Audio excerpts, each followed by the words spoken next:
क्या कोई भी साधक जो उर्वशी अप्सरा की साधना करता है, स्वयं वह अपने यंत्र का, माला का, इन सब चीज़ों का विधि-विधान पूर्वक प्राण प्रतिष्ठा या माला संस्कार इत्यादि कर सकता है? क्योंकि ऐसा मैंने देखा है, आपने भी देखा होगा तमाम जो है सोशल मीडिया प्लेटफ़ॉर्म पे इस प्रकार के इन्फॉर्मेशन आपको मिलेंगे, जानकारी मिलेगा कि साधक अपने सामग्री का प्राण प्रतिष्ठा स्वयं कर सकता है। और साथ ही साथ साधकों को साधना करने के लिए किसी भी गुरु या मार्गदर्शक की ज़रूरत नहीं है। तो ये सही है या नहीं? क्या ऐसा संभव है? इस विषय पे हम आपको यहाँ पे बताने वाले हैं। तो सबसे पहली चीज़ तो ये है कि अगर कोई ऐसा बोलता है कि आप जो है साधना करना चाहते हैं, तो अपनी सामग्री का प्राण प्रतिष्ठा स्वयं कर लीजिए। या फिर आप सामग्री किसी ऐसे जगह से ले रहे हैं, जहाँ पर कि सामने वाला केवल और केवल व्यापारी है और आप वहाँ से सामग्री मँगा रहे हैं, तो ये समझिएगा कि आपकी साधना सफल होने में संदेह है। दूसरी चीज़, साधक स्वयं अपनी सामग्री का प्राण प्रतिष्ठा और संस्कार नहीं कर सकता है। तीसरी चीज़, उर्वशी अप्सरा साधना में मार्गदर्शक अथवा गुरु की अत्यंत अनिवार्य आवश्यकता है। मतलब निश्चित रूप से आपको जो है, वह साधना अगर करना है, तो सर्वप्रथम आपको गुरु का तलाश करना चाहिए। और वो गुरु भी ऐसा ही होना चाहिए, जो कि जिसके पास अनुभव हो, ज्ञान हो। अब यहाँ पे गुरु कैसे होने चाहिए, ये तो हम आगे वीडियो में आपको बताएँगे। यहाँ पे सिर्फ हम आपको इतना यहाँ पे बताने का प्रयास कर रहे हैं, कि जो सामग्री है, उसका जो प्राण प्रतिष्ठा है, कभी भी साधक नहीं कर सकता है। इस बात का विशेष हमको ध्यान देना चाहिए। सामग्री का प्राण प्रतिष्ठा सदैव वही व्यक्ति कर सकता है, यंत्र का प्राण प्रतिष्ठा सदैव वही व्यक्ति कर सकता है, जिसने उस साधना को सिद्ध कर लिया हो, जिसने उस शक्ति को सिद्ध कर लिया हो। अब आप कहेंगे कि क्यों? तो मैं आपको बता दूं, प्राण प्रतिष्ठा सबसे पहले तो आपको ये समझना होगा प्राण प्रतिष्ठा क्या है। देखिए, प्राण प्रतिष्ठा का मतलब होता है कि प्राणों को किसी भी विशेष वस्तु, स्थान या पदार्थ में प्रतिष्ठित कर देना, स्थापित कर देना। मतलब आप जिस भी शक्ति से संबंधित, जिस भी साधना भाई किसी शक्ति की ही तो आप साधना करेंगे, तो उस शक्ति से संबंधित उसके अंश को, उस शक्ति के अंश को आप उस पदार्थ में या उस स्थान पर या उस वस्तु में स्थापित कर रहे हैं, प्रवाहित कर रहे हैं, उसमें डाल रहे हैं। तो ये कौन कर सकता है? जो अभी-अभी साधना स्टार्ट करने वाला व्यक्ति है, उसने अपने सूक्ष्म जगत का उसने इतना विकास कहाँ कर लिया होगा कि वह उस संबंधित शक्ति के अंश को उस सामग्री में या फिर उस वस्तु में, उस यंत्र में वह स्थापित कर सके। अब ये अपने-अपने समझने की बात होती है। तो वह साधक कभी नहीं कर सकता।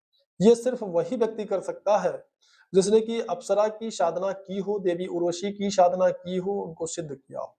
या उनसे उच्च शक्तियाँ जो कि वायु तत्व या आकाश तत्व से संबंधित जो शक्तियाँ हैं, उन शक्तियों का जो साधक हो, जिसने सिद्ध किया हो, वह व्यक्ति भी ऐसा कर सकता है। तो अब आप ये समझ सकते हैं कि अगर पहचान का कोई व्यक्ति है, मैं यहाँ पे आपको सांसारिक दृष्टि से समझाने का प्रयास कर रहा हूँ, कि कोई अगर हमारे पहचान का व्यक्ति है, अगर वह व्यक्ति हमसे कहता है कि हमको ₹10 दे दो, तो निश्चित तौर पे हम कोशिश करेंगे कि भाई हमारे पास है तो हम उनको दे दें। अगर जो कि जिससे हम ना जानते हों और ना पहचानते हों, अगर ऐसा कोई व्यक्ति हो और वो हमसे कहे कि आप हमें ₹10 दे दीजिए, ऐसा मत समझिएगा कि कोई माँगने वाला या फिर कोई शारीरिक रूप से असमर्थ व्यक्ति आपके पास आ गया, आप माँग लिया, आप नहीं देंगे, वो तो सभी दे देंगे। हम यहाँ सामान्यतया एक आपको समझाने का प्रयास कर रहे हैं, तो अगर आप उस व्यक्ति को नहीं जानते हैं, तो फिर आप उस व्यक्ति को पैसा नहीं देंगे।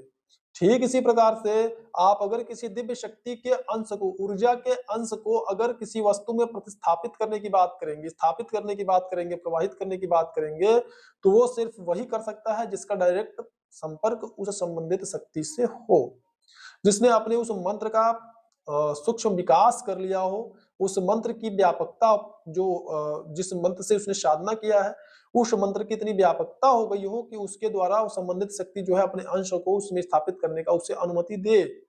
तो ऐसा सिर्फ वही कर सकता है जिसने उस शक्ति को सिद्ध किया। तो कभी भी कोई भी साधक जो साधना करने वाला है, वह कभी भी अप्सरा की शक्ति या किसी भी शक्ति जिसकी कि वो साधना अभी स्टार्ट करना चाहता है, उसके संबंधित जो यंत्र है, जो मंत्र, जो भी मतलब सामग्री है, वह उसको संस्कारित या प्राण प्रतिष्ठित नहीं कर सकता है।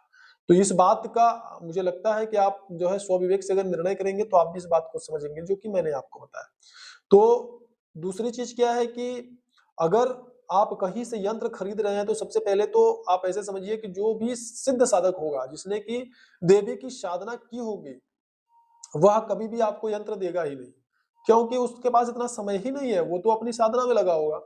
फिर वो आपको यंत्र का निर्माण नहीं करके देगा। हाँ, अगर उसको आपके ऊपर दया आ गई, तो फिर वो आपके लिए यंत्र का निर्माण कर भी सकता है। अब यंत्र का जो निर्माण है वो सभी समय होता नहीं है, इसके कुछ मुहूर्त भी होते हैं।